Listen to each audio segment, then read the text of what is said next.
Yeah, there are a few teams. Obviously, um, Washington was they wanted me the most, so they were like willing to meet my family.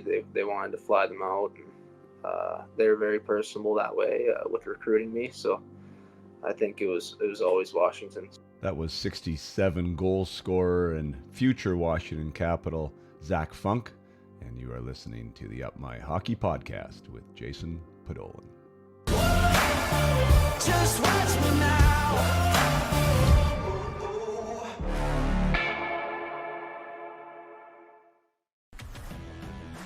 Welcome to Up My Hockey with Jason Podollan, where we deconstruct the NHL journey, discuss what it takes to make it, and have a few laughs along the way. I'm your host, Jason Podollan, a 31st overall draft pick who played 41 NHL games, but thought he was destined for 1,000. Learn from my story and those of my guests. This is a hockey podcast about reaching your potential. Hey there, welcome back or welcome to the Up My Hockey Podcast with Jason Podollan. I am your host, Jason Podollan, and we are back after a hot minute there in the summer. Our family went away. I say that with a big smile on my face because we all needed it. I think we all need time away and a break and from the regular hustle and bustle. And as you saw with the podcast, we were without episodes for almost 2 months now. So my apologies, one, to everyone there who was craving it Up My Hockey Podcast. I know a lot of you are faithful listeners, so thank you for that. I have to admit that there is no way I was on top of my game enough to be able to bankroll episodes and get, whatever would be 4 to 6 episodes out ahead of time so I could post them as we were gone. Definitely not that efficient with my process. So I just decided to take a break and just step away from it all. And we went to Thailand for 3 weeks. I know a lot of you do follow me on Instagram, and I shared some of my stories there. By the way, that's at Jason Podollan. If you do want to follow along, I do share some personal stuff there. And we hopped on a plane ride to Thailand, like 14 and a half hour flight on Singapore Air. Huge shout out to Singapore Air, by the way. I had never flown Singapore Air before. Fantastic in every way possible. Just like from the plane itself, the spacing of the seats. I'm a relatively tall guy at 6'2". Was sitting in economy class, but had room in front of me, could recline my seat. If somebody did recline their seat, I still had room. It didn't feel like a bunch of sardines. The way they fed you, the way they served you, the service from the staff, they're absolutely exceptional. So yeah, big shout out to Singapore Airlines. Thank you so much for making that flight both ways relatively easy. And yeah, Thailand. Thank you to Thailand. Holy smokes. I had been there once before, back when I played pro in Germany on one of the breaks. Went over to Thailand, spent about a week there, and really enjoyed it.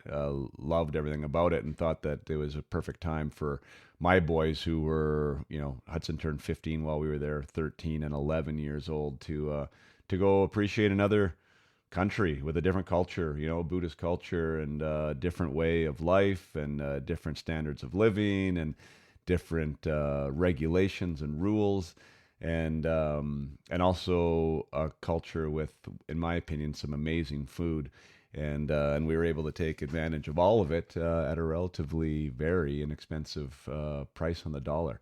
So yeah, we went there for 3 weeks. We experienced, what did we experience? To get Bangkok. We went up to Chiang Mai, and we also went to Koh Tao, which is an island in the Gulf of Thailand. So got to experience a lot of the country and had some amazing experiences along the way. Highlight for the boys was in Bangkok. We did find an awesome tailor and a suit shop, and they all got outfitted with their hockey suits for the year, tailored to them to a T, and their design and their fabric and everything else. So that was pretty cool as a dad to see these guys getting taken care of and seeing them all jacked up. So anyways, thank you, Thailand. Thank you guys for being, supportive of the time away and the ability to recharge, and not kicking my ass too much for not having any episodes available. So anyways, with beyond that, we are coming back. We are coming back strong with my first guest after the break, which is Zac Funk. Zac Funk is a local product here, local to me. He's from Coldstream, British Columbia. Grew up playing his minor hockey here on the western province of Canada in British Columbia, and he was a standout as a young guy growing up. You know, he played on some really good teams. Was evaluated early as being a good player, and was recruited to go play in the academy system, the CSSHL here, and ended up earning himself a second round draft selection to the Calgary Hitmen that year.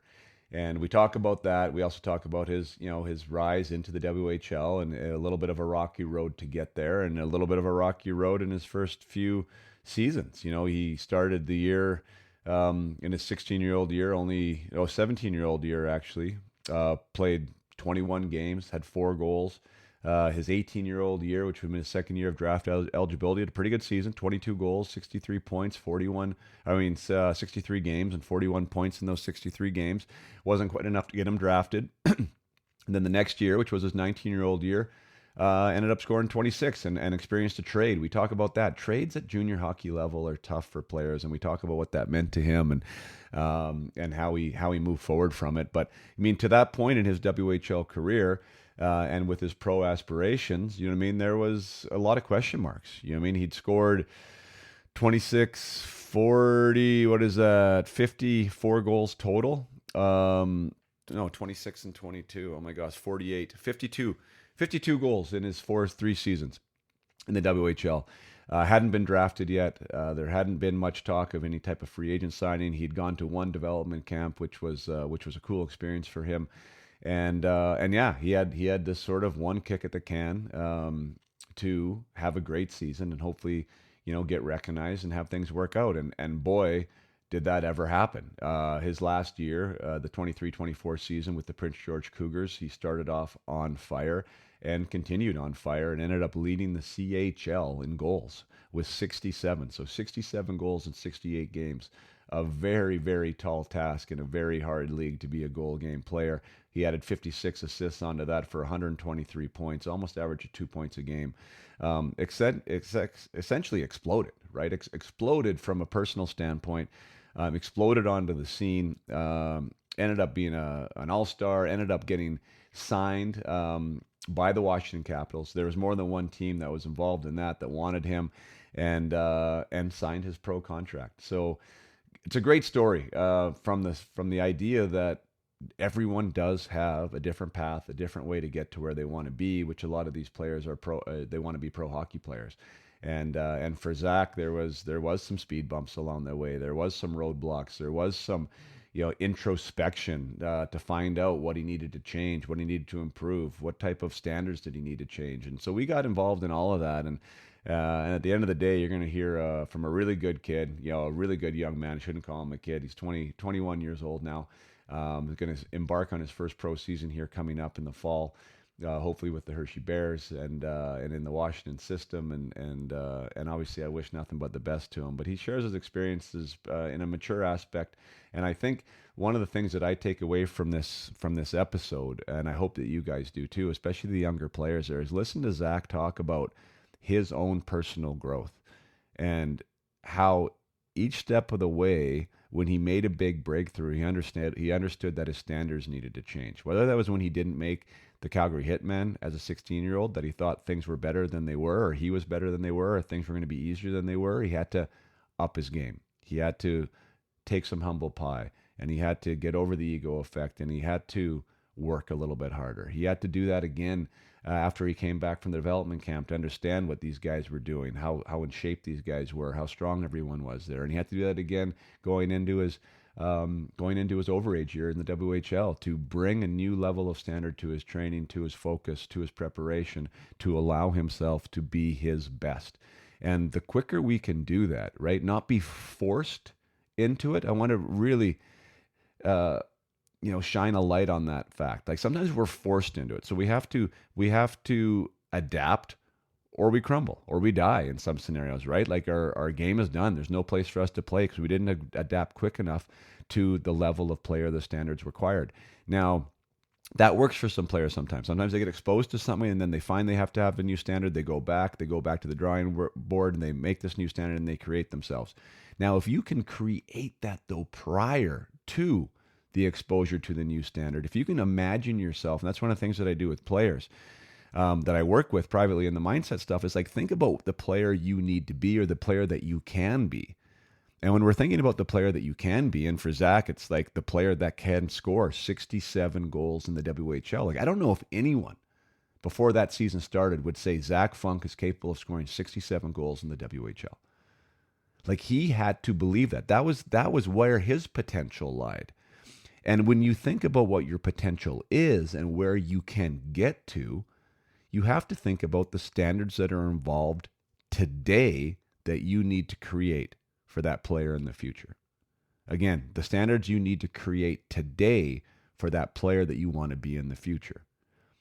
That is when the magic really starts to happen. And that's when your development curve takes off.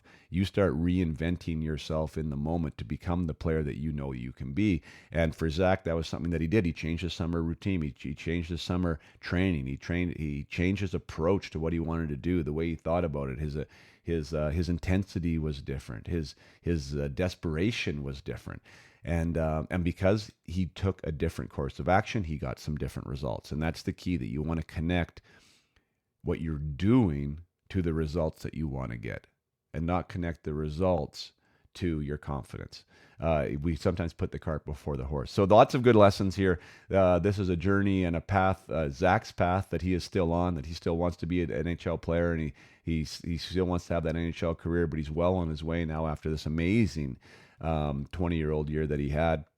And I want you to learn from Zac, and that's what this podcast is all about. So learn from his story, connect some dots for you there, things that you can use, and I wish you guys all the best moving forward in this season. I hope it's an exceptional one, and I know you're going to enjoy this episode here with Zac Funk. So without further ado, let's bring you Zac Funk. All right, here we are. Welcome to Up My Hockey, Mr. Zac Funk. Thank you for having me. Hey man, I really appreciate it. Love having some younger guys on. My show, although as much as I love the NHL alumni, it's always nice to get some new guys on, that are relevant and doing it right now, because I think that the freshness of it is makes for an interesting conversation. So first of all, huge congrats, man! Like, what a year! Awesome year! Like, lit it up, and congrats on the signing with Washington. What a year for you! Thank you very much. Yeah, thanks. Was it a blast or what? Like, was the whole thing just money? It was, yeah. I mean, it's probably the funnest year of my career up to date. So yeah, had a lot of fun this year. That's wild. All right, I definitely want to get to that, but I want to start back, like I said before, we kind of turn on the record button here. That just sort of, I think Bantam's an interesting place to start, just because it seems like, for most guys, although we are being hockey players or think we're going to be hockey players, it becomes sort of real, at least in Western Canada, when that major Bantam draft comes. How was that for you? Like, your preparation for that? Do you remember what that was like for you heading into that draft year? It was a long time ago, but yeah, I think I was pretty excited, going to Yale. I got that opportunity. My parents obviously sacrificed a lot for that opportunity to start. And yeah, I went to Yale. I learned a lot playing with a bunch of great players at that time. Logan Stankoven's a good player, and I learned a lot from all those guys around me. And I was fortunate enough to get drafted at the end of the year there by Calgary. And yeah, that's wild. So 43rd overall in the second round. Let's break that down a little bit, just with the Yale and the decision, because I know, well, you understand that there's a financial commitment from parents, of course, right? There's also a commitment that you are now not going to live at home, which is a commitment, for both of you, right? Like, you're saying, yeah, I'm prepared to do this, and mom and dad are saying, all right, we're prepared to let our 14-year-old go. But what was that like? Was that decision made, in your opinion, to help with your exposure for that draft year? Yeah, I think going into it, I think that's what we had to do, because everybody else is kind of going that direction, and obviously you don't want to be left behind. And yeah, I mean, Yale really wanted me, so obviously my parents were going to do everything they could to help me, and I'm glad I got the opportunity to play at Yale. So. Yeah, cool. So you went. So you were playing Vernon minor hockey up until then, correct? Yeah, I was. Yeah. Gotcha. So you're playing AAA Vernon Minor hockey, obviously having a good career, good. We won't call it a career, but whatever. You're putting up points and you're making a name for yourself. So much so that Yale recognized you and kind of recruited you, and with the likes of Logan Stanko, and that sounds already like a pretty damn good team. Yeah, we were really good. Yeah, fun. Yeah. So as far as that's concerned, like my oldest son just went through his draft year, right? I think you know that, Hudson, and he ended up getting drafted too, which was fun. It was a decision that we made as a family to put him at Rink Academy Kelowna. Kind of sounds like the same as decision that your parents made. It was definitely not the cheapest decision we could have made, right? But we just felt that, hey, it was a lot of access to ice, one, a lot of access to the right tournaments and exposure. And he could do that. Like, we were lucky at that time he could do that here in our own backyard and still stay at home, right? So we made that choice. But there was definitely times when Hudson would come home after a tournament or after a showcase, and there was more pressure than he'd ever experienced before, right? Like looking in the crowd and seeing like them lined, the seats are lined with scouts, and there's everyone there with a clipboard, and whether he felt he did good or poorly, there's just sort of an extra layer to that. Can you go back to that? I know you relived it now again, like in a pro environment, but how about that first, dipping your toe in the water with being watched like that? How did you handle that? It was definitely a struggle. All those things, they kind of add up. You put a lot of pressure on yourself when you're that young, and you obviously don't have the tools really to handle it as best as you can as an adult. And you just put a lot of pressure on yourself, but obviously it makes you stronger. That you work through it, you get better at it. So yeah, I had times playing at Yale where I was like, I'm not good enough, and yeah, you just get through those. You gotta put your head down and obviously work for it, and it'll come. Yeah. Yeah, you mentioned the word tools, which I think is really interesting from you now, and as a 21-year-old saying that, like what type of when you use that, like what kind of tools are you thinking of? Like what comes to mind as far as things that maybe you have a better idea of that are in your toolbox now that you didn't have as a 14-year-old?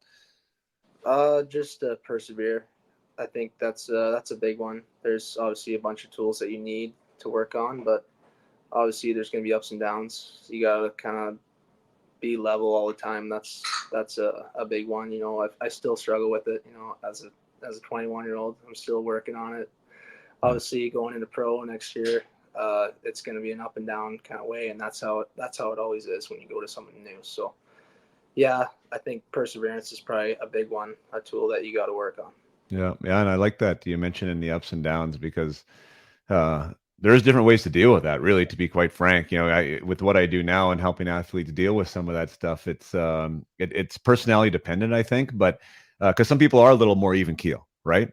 Just in general, right? Some people really enjoy the highs and some people go a little bit deeper on the lows. So like to find out what the personality is like, I think matters. But I talk sometimes about the controllables, right? Like trying to focus on the things that you can control. And there's one of the things that I was trying to work with Hudson this year on is this, like, who's in the crowd per se, you can't control, right? What their opinion is, you really can't control either, but you can, I told them, influence it, right? So like, and how you influence is by some of your controllables, like potentially your effort or potentially like your preparation or some of these things, right? And I know at 14 or 15, that's really hard to figure out who you are as a player. But I think, like, especially the season you just had, you probably started to figure out who you were maybe more than you ever have. And then you're able to now to focus on that specifically. Does that kind of ring true to you?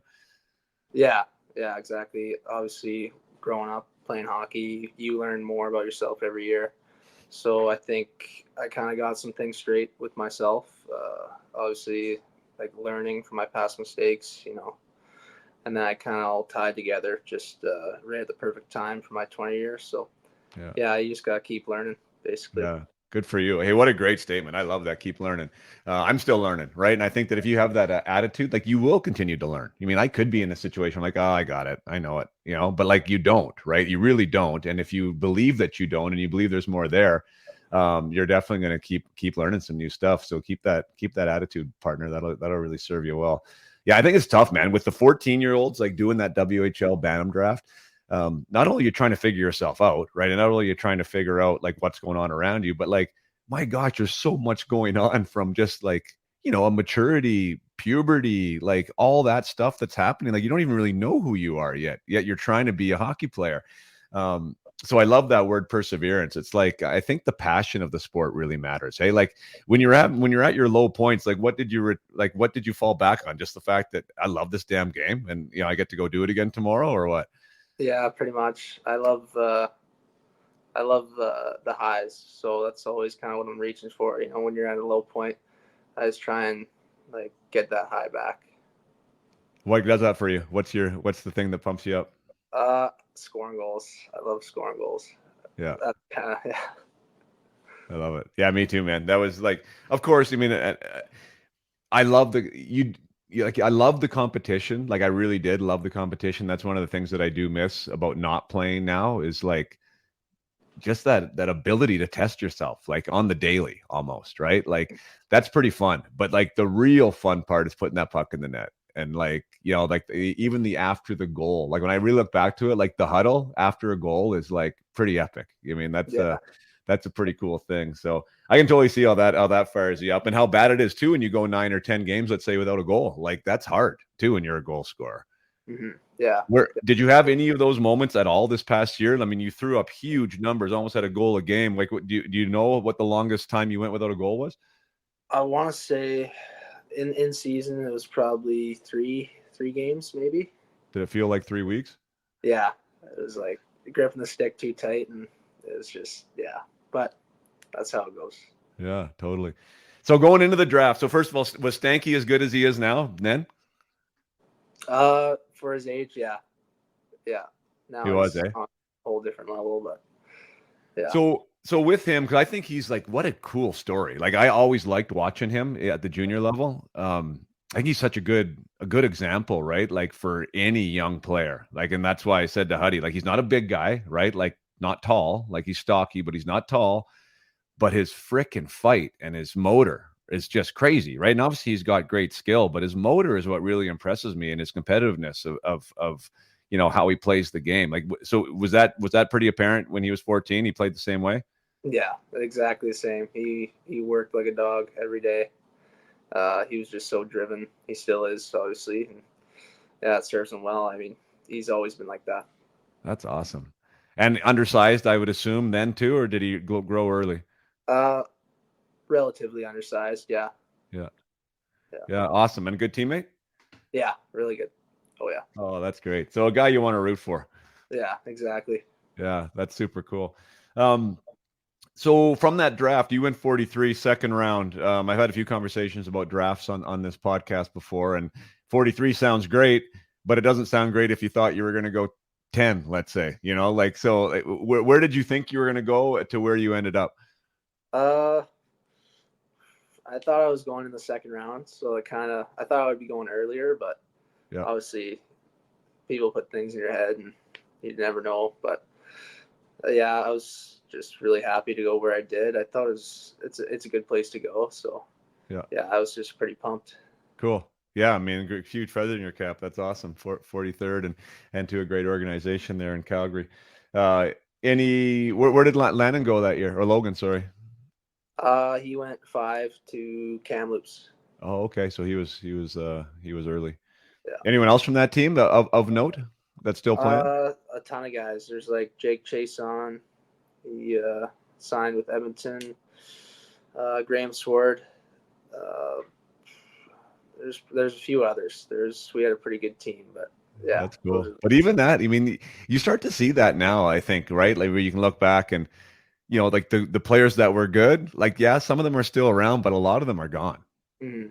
Right? Yeah. Like it's hard, right? It's so flipping hard It is, to stick and to make it and everything else. So 43, you go, and let's take on from there. So I think you stayed one more year at Yale, right? Did you go back to Yale? No, after that I went to Fraser Valley. So I played down there, but right. Yeah, major midget. Yeah. So you played major midget, jumped to U18, had a good year, and then kind of COVID hit or something, right? And you went to another year U18? Yeah, I got cut as a 16-year-old in Calgary, so I went back and played Okanagan, U18. Yeah. Yeah, and then COVID hit right after, right before the playoffs there. So how was that? 16. So that's a tough nut to crack, for sure. Like there's a handful of guys, right? And it all depends on what team you're in and what era of that team cycle they're in for how many 16-year-olds you're going to have. give me your experience on your preparation for that camp as a 16-year-old and what your thoughts were going into it. Uh, my mindset wasn't where it should have been. I remember it pretty clearly that I thought I was ready, but I was nowhere near ready. And going in that camp, I was behind. I obviously wasn't ready to make it as a 16-year-old, but I wanted to. Yeah. So it was pretty disappointing when I didn't, but obviously things happen for a reason. Yeah. So, okay, I think that's such a mature response there. So, like, with thinking that you were ready, did that mean that maybe, like, what does that mean that you thought you were ready, but you weren't? I thought it was good enough, like that I didn't have to train as hard in the summer. Didn't really have to put in that work to get to the next level. I thought it was just going to be a cakewalk because it was a second round pick and they're going to let me in. It was not that. Obviously, you're playing with bigger guys, and it's obviously the next level up. So it was harder than I thought it would be, and I wasn't ready. Yeah. Yeah, fair enough. And that's a really interesting way to put it too, because sometimes that is just the case, right? Like when and I'm not saying it was easy for you, right? But the easier it is for guys, sometimes because it's easier, there's not as much pressure to put the work in, right? Like it really takes a special character. And it sounds like Logan's kind of had that from day one, like where he's still pushing, right? Like, and that's interesting because as you say that, and as we're talking about you, like I guarantee you weren't lazy. Well, I shouldn't say I guarantee you. Maybe you were lazy that summer, but generally speaking, like hockey players just aren't lazy people to begin with, right? Like you're doing the work, but you're not really trying to stand out with your standards. Is what I mean by that, right? Mm-hmm. Yeah. And boy, if we can develop that, right? Like that change of standard, that not only we're just fitting in with the group, but now we're having this new level, like. That's it is a learned thing, but it's also something, boy, the quicker you can learn it, like the better you are. Mm-hmm. Yeah, exactly. Yeah, that's a great point. We did have a little talk about that in the dressing room. I don't know if you remember, but you said that this last year, and I know I'm jumping ahead a little bit, that did change for you a little bit. Like you felt like this last summer was something that you handled a little bit differently. Is that accurate? Yeah. I think everything was different. I think obviously I put that pressure on myself to make something happen, and that kind of pushed me to work harder and work every day on everything. Obviously, I got a lot better over the summer, and it obviously helped me to have a good year.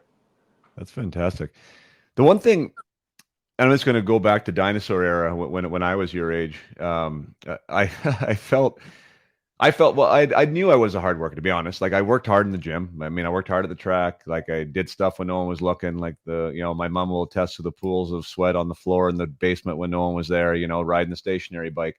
But the one thing I didn't do at all, and I don't know if anyone really was. I'm sure there was some guys, but was actually working on the skill side. Like I never shot pucks. Like I never did anything really hockey skill based over the summer until I got on the ice. And even then, like our practices weren't really skill practices. Just like get out there and rip the puck around and do what you do, was that something when you talk about last summer, like you worked harder, I assume on your physical strength, which I was alluding to, but did you also try and get better in hockey skills? Was that something that you did something differently with? Yeah, that was probably the biggest change, I would say. I've always been like a good in the weight room and stuff like that, but the skills I didn't put enough time into before, and I thought last summer I put a lot of work into it, like off ice shooting pucks and stuff like that. So That's that awesome. was the biggest changer. So shooting pucks, perfect. Okay, so what else other like so you're I got a kid who wants to get better at hockey and he thinks he needs to be on the ice to be able to get better at it. How can he get better not being on the ice? I like roller hockey, but I guess it's kind of the same thing. But I like getting out to Lavington, like just having a good time, playing hockey and working on the skills, shooting pucks, all those things. And you just gotta have fun with it. So Yeah. Cool. Oh, so you're doing more of that. So more not really a regimented like practice schedule per se, but you put more time in being a hockey player still. yeah, exactly. Awesome. So you don't make it at 16. Were you mature enough in that moment to recognize why you never made it? In that moment, I don't know. I don't know. In that moment, I think More I was frustrated? upset. Yeah, I was Yeah. upset and didn't really know why. Just kind of made excuses and stuff like that. A little Obviously, bit of humble pie you had to eat there, hey? yeah, big time. Yeah. How long did it take for the ego to recover? Oh, I don't know. I was still chewing on it for months after. So, Right. yeah. Did you have a good year in Kelowna? Were you able to go there and put together a good season? Yeah, it was okay. I mean, we had a really good team, so that obviously helped. I think there's some problems in Kelowna. You know, we had 4 different coaches Oh, and stuff like that. So it was one of those years where it's kind of, I don't even know how to describe it, but it was okay. right.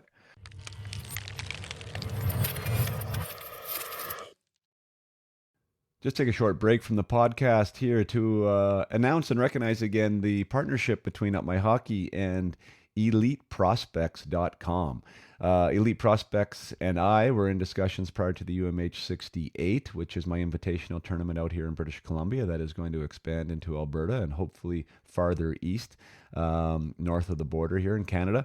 A real fun tournament where I brought together the top players in British Columbia for a hockey experience is really what the UMH 68 is. Yes, it is about hockey 100%. It's about bringing the top players together in the province, putting them on different teams, getting them some amazing coaches and mentors that are involved in the program, and having them compete against each other to see where they line up. But another part about the UMH 68 that I think is a lot different is the workshop component, and to the teaching aspect of hockey, and what it means to become a hockey player, whether that be we're talking about mindset, or whether that becomes the path that you want to take, whether it's WHL or try and go NCAA, or whether it's how to choose an agent, or any of these things, nutrition. Like, there was topics at the UMH 68 in the form of workshops that we discussed and brought the parents in and got them involved as well with the players, that I thought really separated what it is that we are doing there with the Up My Hockey experience. And Elite Prospects wanted to be a part of that. They wanted they want the players to be on their site. They offered them their what's it called, their profiles. So they have profiles that can be registered and licensed and verified, they're called. And Elite Prospects does a great job with the database for the players and tracking the stats and all the rest of it. And with that partnership, UMH 68 is one of the tournaments that Elite Prospects is going to cover. So all the stats from the players that play for the UMH 68 are going to be included on their profile page, that they were selected to play at the UMH 68, that their games played and goals and assists will be tracked as well. So that's cool for the tournament, that recognition from Elite Prospects. And also with the Elite Prospects, I get to stand together with a really reputable organization that is out there growing the game of hockey, that is covering the game of hockey at the grassroots level, and is really doing a great job with that. So really cool that Elite Prospects is now a partner with Up My Hockey. We will have somebody from Elite Prospects on here to discuss their profile, their verified profile options, and why that's a benefit for players, and what they do in the background, whether it be scouting for the draft or helping scouts find players, and all the rest of the stuff that they do at Elite Prospects. So that's going to be a future episode coming up that I'm excited to have. But again, thank you to Elite Prospects for being a part of Up My Hockey and promoting the UMH 68. And I look forward to to building that relationship moving forward. Now let's get back to the episode with Zac Funk.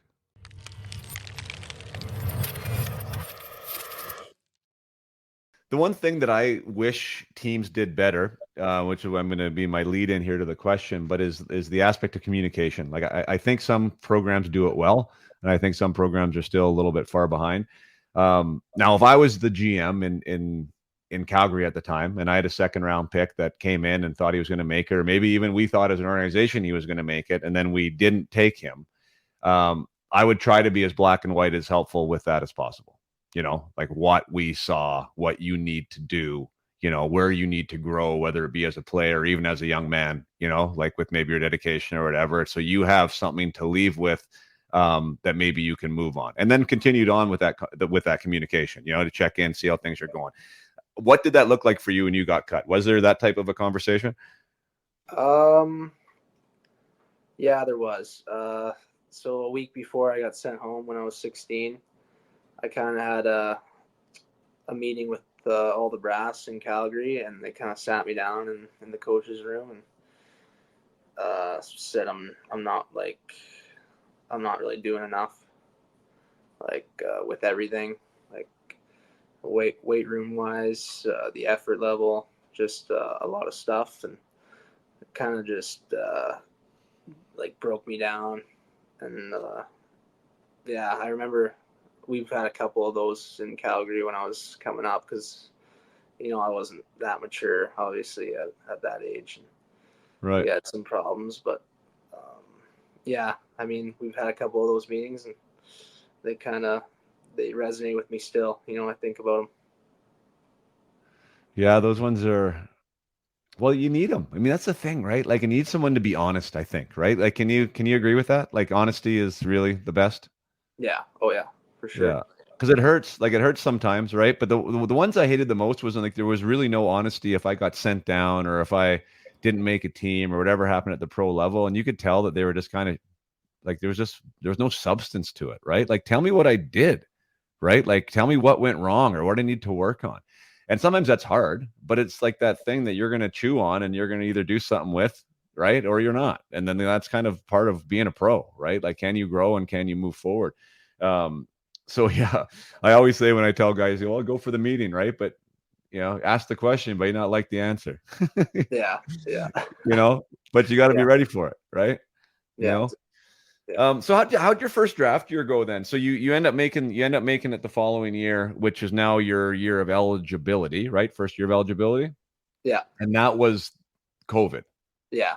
So what Like happened to you, 2.5 poor months. bastards, through that whole thing? So, like, Uh, were you in the bubble then? Did you play in the bubble? yeah, we had it wasn't really a bubble in the Central Division at that point. It was like everybody was in their own cities, but we stayed in a hotel for 2.5 months, Oh, and yeah, you can imagine how that was. So, I mean, it was an okay season for myself. I was kind of just learning and playing on the fourth line, yeah. just learning. Yeah. So in a hotel in the WHL for your first experience, trying to figure that league out.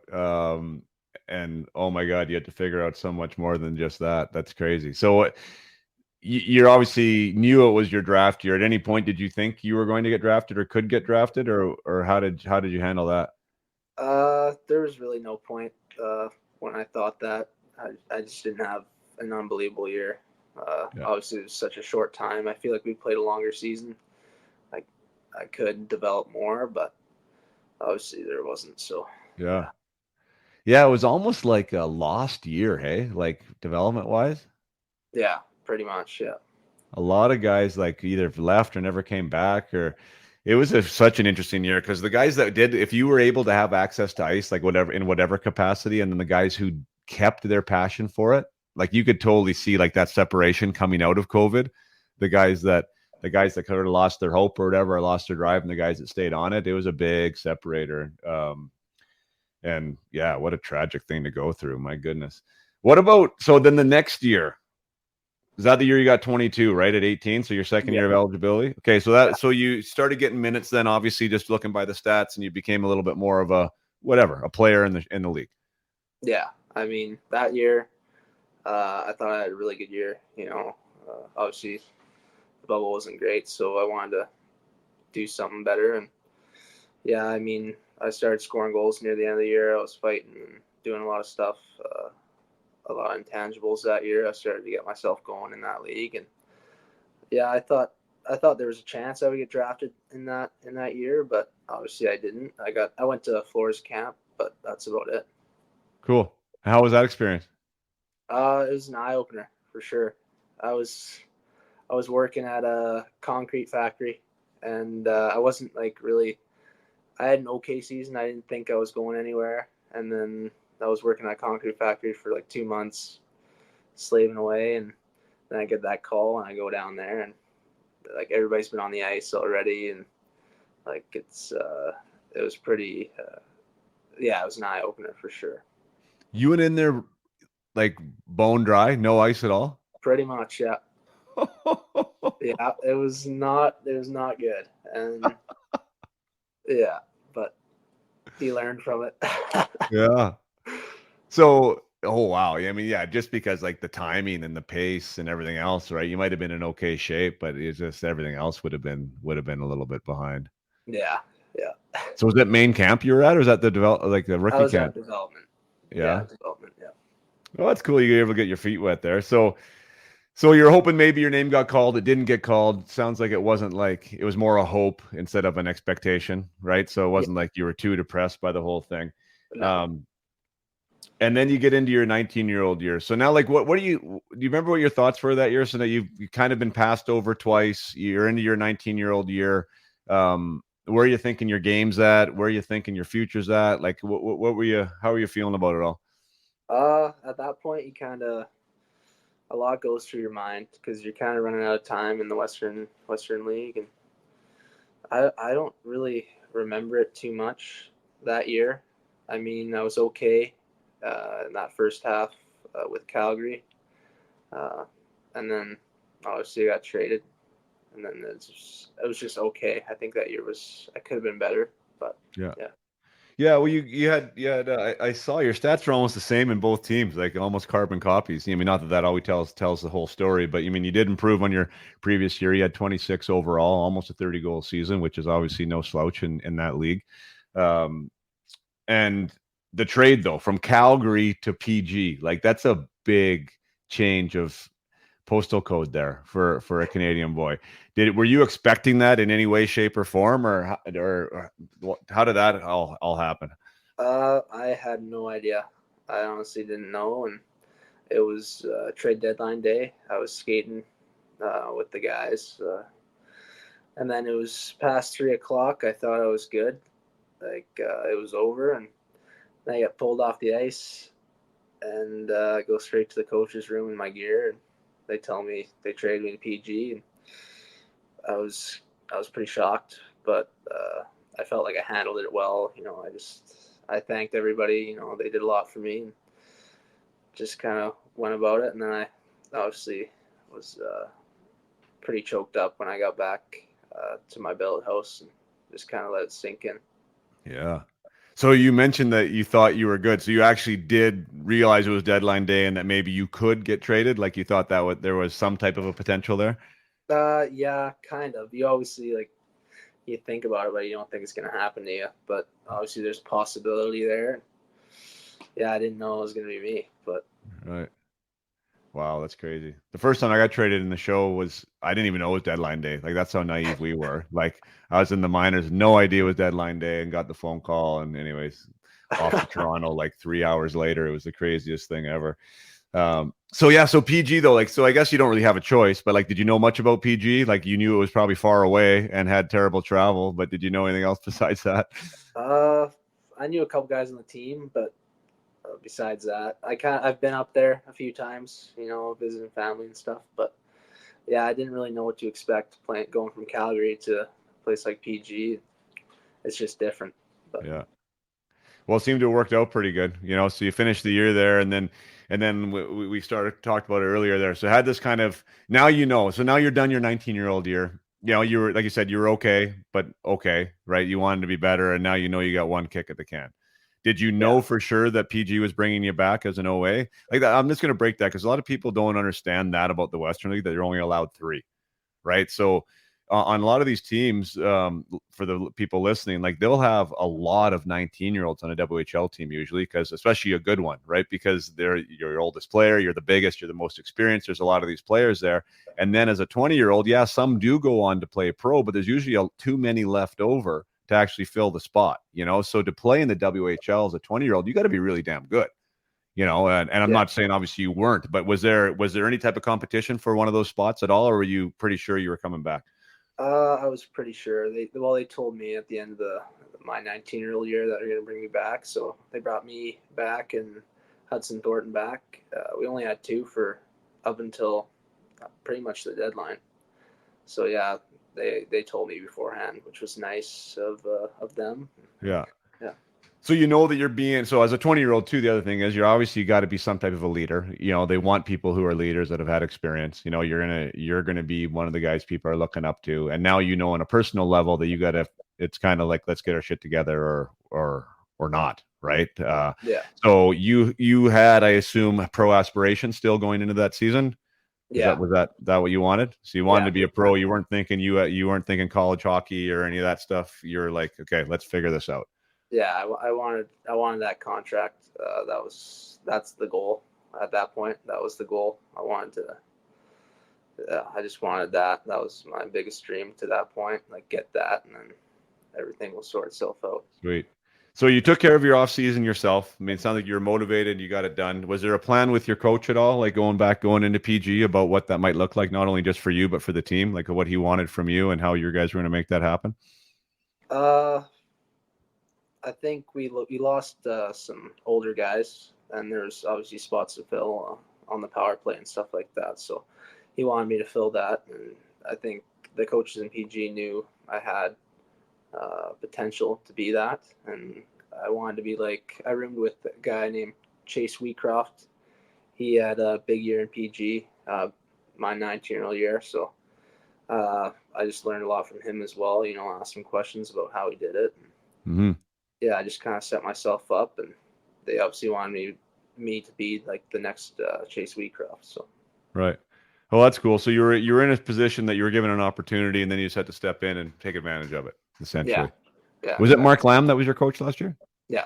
Cool. So how was Lammer? How was he to work with, and how was he to play for? He's a great coach. I love playing for him. They all three of them. They were great. Great to me. They gave me a lot of opportunity. Yeah, there's a ton of good things to say about them. That's great.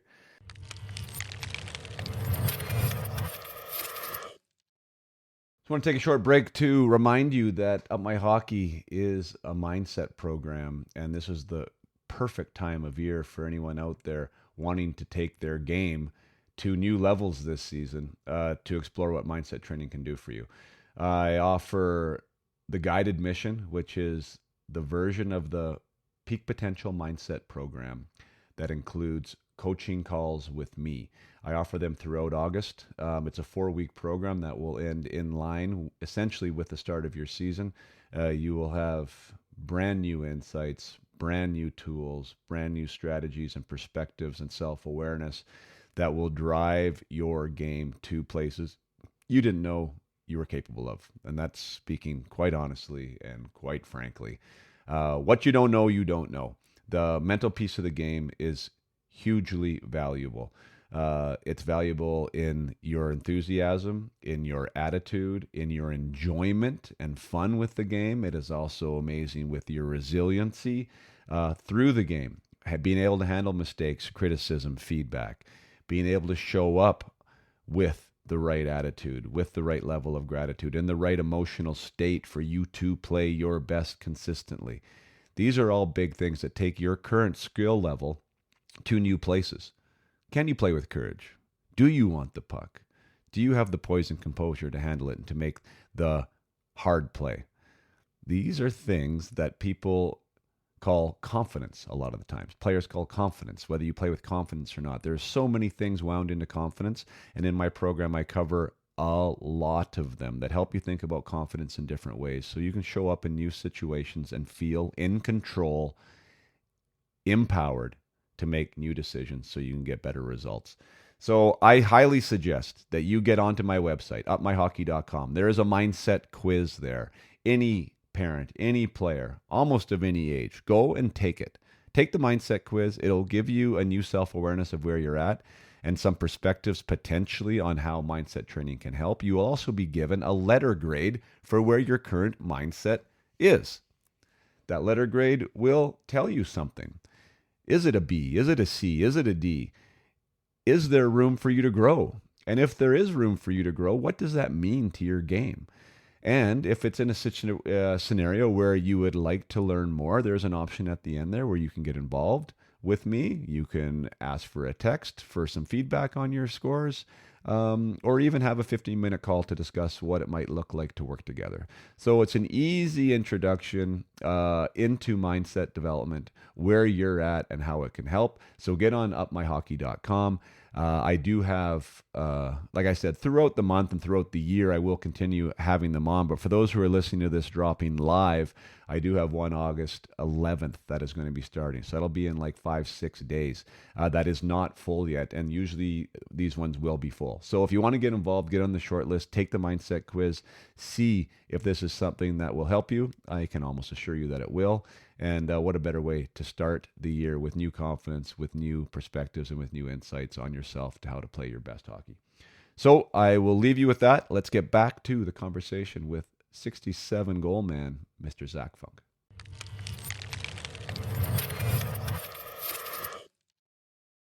When it comes to the season, you started off hot and really didn't stop.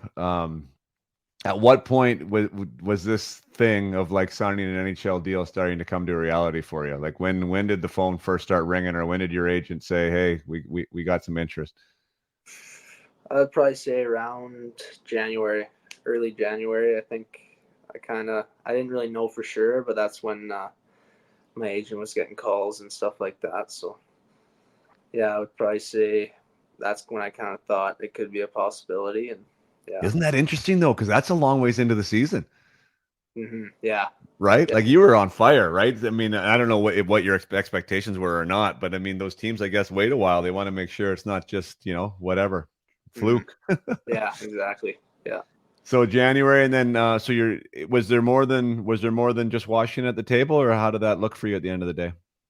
Yeah, there are a few teams. Obviously, Washington was they wanted me the most, so they were like willing to meet my family. They wanted to fly them out, and they were very personable that way with recruiting me. So I think it was always Washington. So. Oh, that's cool. That really makes a difference, doesn't it? Yeah, Yeah, for sure. you definitely want to go. Someone's waving a check at you. It's hard not to say no to. But I mean, it is nice when like they're showing an interest in you, right? Like they really do want you. It feels like, and that makes things a lot more comfortable. But it is what an interesting choice though too, because they have another good team again this year, right? Like they have really good teams in the minor leagues. It looks like their NHL team is in a little bit of a makeover kind of role. But how did that factor into the discussions you were having with your agent about what organization or where your best fit would be?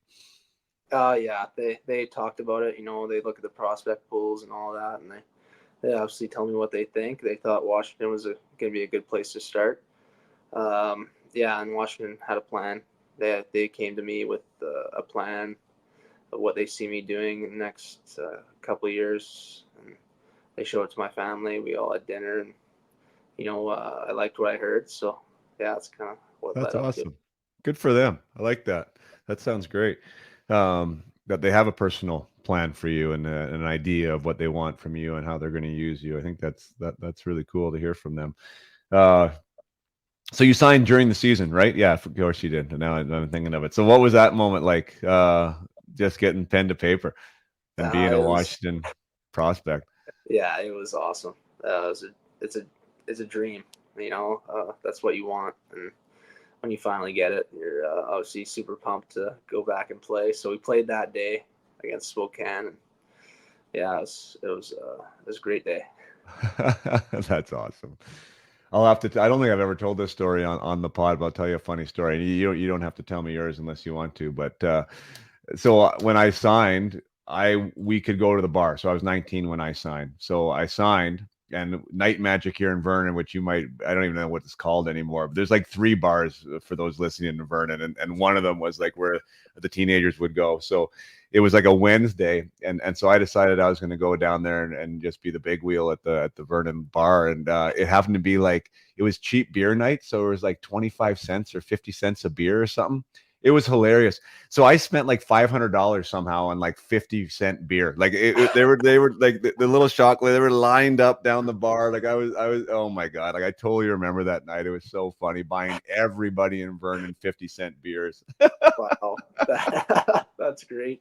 That's awesome. Oh, that would have cost me like $2,500 now, probably, or something, whatever it would be. But yeah, for sure. Yeah. So that was a lot of fun. But anyways, I mean, that's really the fun part too. Like, like you do so much work, right? And you want this more than anything, and then you kind of have this moment. You said you really like to enjoy the highs, right? Like that was just such a high day, right? Where you could I could take care of my buddies for the first time ever, and like just sort of enjoy it and exhale and have some fun with it. And it was definitely a high point for me too. My first contract. Yeah, exactly. Yeah. A lot of fun. Um, so I never did ask you. I want to backtrack just a little bit. What was NCAA or Junior A ever an option for you? Like how much thought did you give that as far as being a pathway for you? Not too much. I didn't really think that was going to be the right choice for me. I always wanted to play in the WHL, so yeah, it wasn't too much of a thought. Gotcha. Yeah, Hudson's like that too. And I mean, and I was like that. I'm trying to figure out why though. Like like the NCAA is a really fantastic option, and for the majority of players, really, like it's almost a better option. Like the vast majority of players, right? Like I'm so pumped for you that you're able to sign there as a free agent at 21. But like there's a lot of guys that don't, right? So now you've been in the WHL, right? Like you've played your 3-4 years. There's not really a pro opportunity, and you might still want to be a player, and maybe your development pathway is a little bit longer too, right? Like maybe you need the 3 or 4 years. Like Yeah, NCAA is great. U Sports, for whatever reason, guys don't get scouted there. I'm not sure why. They're starting to a little bit more, but you know what I mean. It's almost like it's kind of the end of the road at WHL if you're done, and that's the part that breaks my heart. Like I love the WHL. Like, I thought it was amazing. What a great place to develop. Awesome, the way this league is structured, the schedule is structured, the amount of games you play. Like it's definitely the closest thing to a pro experience you're going to have in that aspect, right? yeah, And a lot of great memories, but still the pathway is shorter. I don't think there's any argument with that, hmm yeah, Um, exactly. so Yeah. anyways, if you were to have a son right now going through it, would you be giving the NCAA a little bit longer look? Uh, yeah, I would. I would see how smart he is and see if he can if he can do it. But yeah, Yeah. Well, the good thing is, I guess, I mean, the WHL is awesome though, because you do have that scholarship, agreement or contract or whatever, right? That you can go and you can go get great schooling for every year you've played a service, and it's so that you really do get the best of both worlds. I don't think there's a bad option. It's just tough that you have to make that choice. I Mhm. think is the toughest thing, which Yeah, might be changing, right? I don't know if you heard yeah. that. What have you heard about that playing in the league? What's the rumor mill saying? Uh, oof. I don't know. I think they were saying like that they can like everybody above 18 can go play NCAA after the WHL or something like that. Wouldn't that be interesting? Yeah, that would change things. Yeah. Wow. That'd be a big difference maker. A lot of guys from the WHL could be going into NCAA then without pro contracts and stuff, and make the competition for those scholarships be a lot harder from the guys that are left. Yeah. Um, how about the AHL? So, well, actually, maybe one more question about the regular season. Like 67 goals. Dude, that's freaking bonkers, man. 67. Um, like 50 must have been cool. Like I'm sure 60 was probably like the 60th was mind blowing. Like what any moment there along the way that was like the high point of the season? Uh, I don't know. Like I kind of like both those milestones are pretty cool, but I kept wanting to score. I think the milestone happened, and I just be like, yeah, and then I just want the next one. So Yeah, let's go. obviously I wasn't able to get 70, but How cool would that have been? My gosh. yeah, 70 goals. Anyways, yeah, so that's wild. But then at the end of the year, so you guys had a good run. Your team did really well. Well, I shouldn't say really, really well, but like I mean, you guys kind of did better than I think some people thought. And but then that's the thing with junior, especially at that age, when that season ends, the phone call comes and you're going somewhere else. So share with us how that all worked. yeah, like pretty much the day after the season, uh, the Washington guy called and said they want me in Hershey.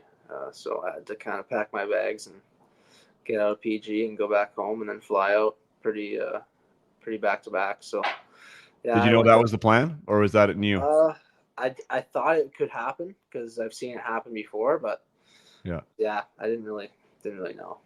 gotcha. So off to Hershey, and a whole new level of experience, I'm sure, and a whole new level of eye opening. What were your takeaways from being in Hershey? Just the preparation that those guys have, the practice habits, just everything. To be a pro, you obviously need a lot more than to be in junior. So yeah, there's a lot more that goes into it, nutrition, everything like that.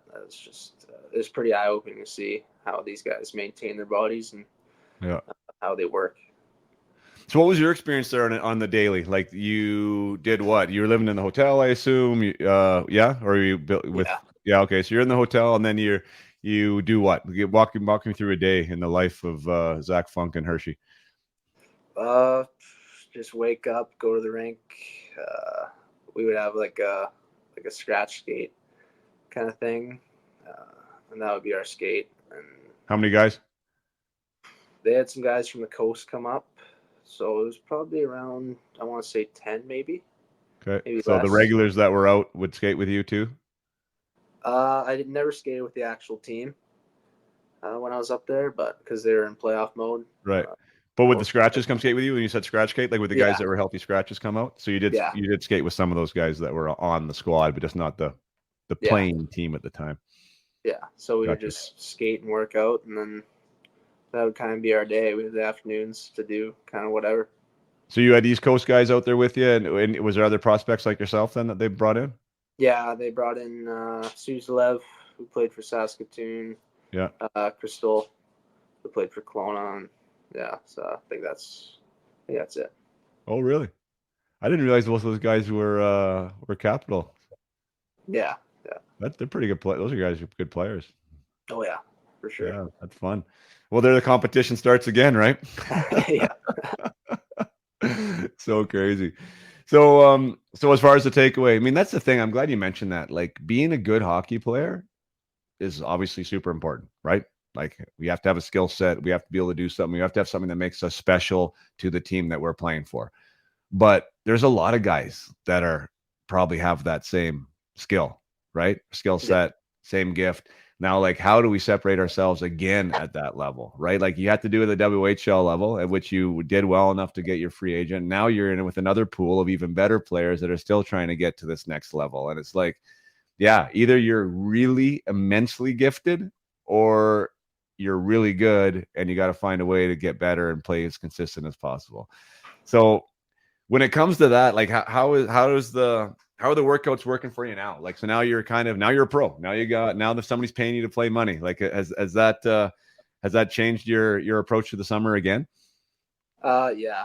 I mean, going to Hershey was probably the best thing for me at that time. So just to see, how they work and stuff, and obviously I want to be there. So I kind of just changed my mindset again to go to the pro level. There's a bunch of other stuff that goes into it. So I'm trying to take what I learned from there and try and apply it here, and then obviously go back prepared. So Yeah. Yeah, and it's the other thing too. I don't know how you found it, but like that line, like, so you did you have the most goals in the CHL last year? yeah, Okay, so number one goal scorer in the CHL. You're obviously hell really good at it, right? Yet you're going into a spot where we're just talking about how everyone's like really good. Like, how do you maintain that swagger, yet maintain like the idea of respect, and be the best player you can be? Like, how have you handled that approach? Because that was one thing I didn't do personally really well, is like believe that I was supposed to necessarily be the guy at that next level, yeah, yeah. I mean, I don't really know. Like, I think it's going to be a process of learning. When I get there, obviously I'm not going to be the big dog anymore. I'm going to have to earn it. So yeah, it's just, you gotta believe. I think Yeah. that's what it comes down to. Yeah. And I think what you're doing now is helping you with that belief. That's one of the things that I talk with my players about, really is like part of the belief process is that you're working your ass off right now. Right. Yeah, Part of the belief process is you look in the mirror and knowing that you've improved this year, that your standards have changed. Right. yeah, Like, exactly. because then you feel like you've earned that right. You know what I mean? You have the stats, you've had this, you've had that, that you're getting better. So you can walk into that environment. Yeah, it's going to be hard, but I think you have every right to believe that. Why can't you be that guy there? Yeah, you know? exactly. Yeah. Yeah. So awesome, man. Like, I love what you're doing. I love to celebrate local talent. I mean, and I think your story is just absolutely fantastic too. You know, like the fact of not getting drafted again, and to come back to the plate for last go around and lead the frickin' CHL in goals, you know, and here you are. Now you're off to the races as a pro. It's pretty inspiring, I think, for a lot of players out there. So congratulations Thank on you. that, partner. Thank you very much. Yeah. Awesome. Yeah. Any last words for any of these young guys out there who want to follow in your footsteps? Never give up. Yeah. I love it. I love it. Yeah, there it is. As long as you love the game, like, why not? Keep playing it. Yeah, exactly. Yeah. Keep playing it. I love it, man. Well, best of luck to you. Thanks so much for spending time with me and my listeners here. And I'm sure there's more goals to come, buddy, at the pro level. Can't wait to watch it. Yeah. Thank you for having me. You're welcome.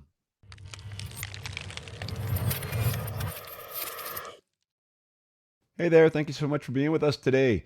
Love Zach's story. Like I said, there's so many routes to the NHL. Yeah, Zach probably thought as a 15-year-old that he would hear his name called on an NHL draft day. That was where he was projecting. It didn't turn out that way, but Zach kept his nose to the grindstone. Zach found a way to reinvent himself, to train harder, found himself in a situation where he was able to take advantage of the opportunity that he was given, and boom, bang, boom, 67 goals later and 123 points, he's able to sign an NHL contract with the Washington Capitals, and he's about to continue and embark on a pro career. Like, awesome stuff. And as we talked about in the interview, like, the passion, that piece of like loving the game is absolutely the most important. And for any of those out here that are doing it for something else, like, I play hockey to make a lot of money. I play hockey to get famous.